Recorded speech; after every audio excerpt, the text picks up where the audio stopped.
Have you ever worked somewhere and just thought, this place is a giant, mysterious machine? Well, today we're going to pop the hood and hand you the user's guide. We're breaking down how companies are built, how they're run, and how all those little moving parts are supposed to work together. All right, let's jump right in. I mean, it's a fair question, isn't it? You've got thousands of people, dozens of different departments. How does a single idea ever make it to the finish line? From the outside, it can definitely look like chaos. But trust me, there's a hidden logic to it all. And we're going to uncover that logic by zooming in, level by level. So first things first, we're starting way up high, at the 30,000-foot view. Before we get into the nitty-gritty, we need to see the company's skeleton, right? The fundamental blueprint that everything else is built on.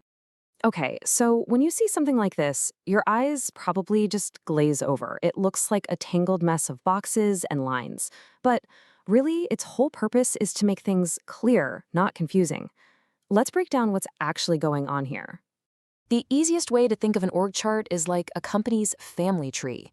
It shows you the entire hierarchy, who's at the very top, who's in the middle, and who's on the front lines. It's basically a map that shows who reports to who. And flowing right through that map is something called the chain of command. Just picture a ladder. All the big decisions and instructions start at the top, and they flow down, rung by rung, until they get to the people who actually have to do the work.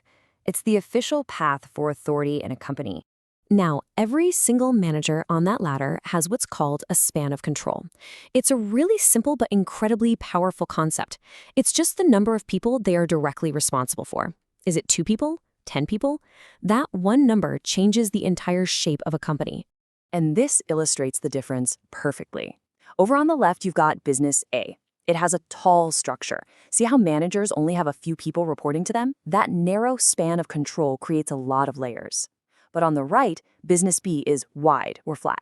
Here, managers have a much broader span of control, which means way fewer layers between the CEO and the frontline workers. You know, there's a really good reason so many companies are trying to become flatter these days.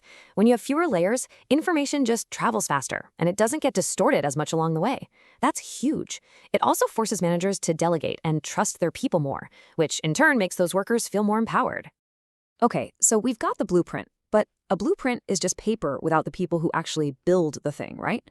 So let's zoom in on the people who bring this structure to life, the managers. What exactly is their playbook for making this whole engine run? You can really boil a manager's job down to a continuous cycle of these 5 key actions. It all starts with planning, deciding where you're going. Then you have to organize, get the right people and the right tools together. After that, you're coordinating everything, making sure it all works in harmony. Commanding is about leading the team on the journey. And finally, controlling is checking the map to make sure you're still on track to reach your destination. So, does this mean managers have to do everything on their own? Oh, absolutely not. In fact, probably the most critical skill a good manager has is knowing what not to do themselves. And that brings us to something really important: delegation. Delegation is pretty simple. It's when a manager gives someone on their team the authority to handle a specific task. But, and this is the crucial part, they're giving away the authority, not the responsibility. At the end of the day, if that task goes wrong, it's still the manager who's accountable. And what I love about this is how it shows the fundamental trade-off. To be good at delegating, a manager has to consciously let go. You have to reduce your direct control and, at the same time, increase the trust you put in your people. It's a real balancing act, and honestly, it's one of the hardest things for any manager to master. So we've talked about what managers do, but how they do it is just as critical. So let's zoom in even further and look at a manager's personal style. How does the captain actually choose to steer the ship? It turns out most leadership approaches fall into one of these 3 main buckets. And as you can see, it all comes down to how decisions get made. Is it a command from the top, a group discussion, or is it more of a hands-off approach? Let's break these down. An autocratic leader basically says, do this. It's super fast, which is great in a crisis, but it can make employees feel like they have no say. Then there's the democratic leader, who asks, what should we do? You get better ideas and more buy-in, but it can be slow. And making an unpopular but necessary decision is really tough. And finally, you have the laissez-faire leader. They say, here's the goal, you figure out how to get there. This is amazing for creativity, but without some supervision, it can just lead to chaos. Think about it. Which one have you experienced the most? All right, so far we've been looking at the company from the top down. For this last part, let's totally flip the script. Let's look at power from the bottom up. What happens when employees decide to organize and speak with one single collective voice?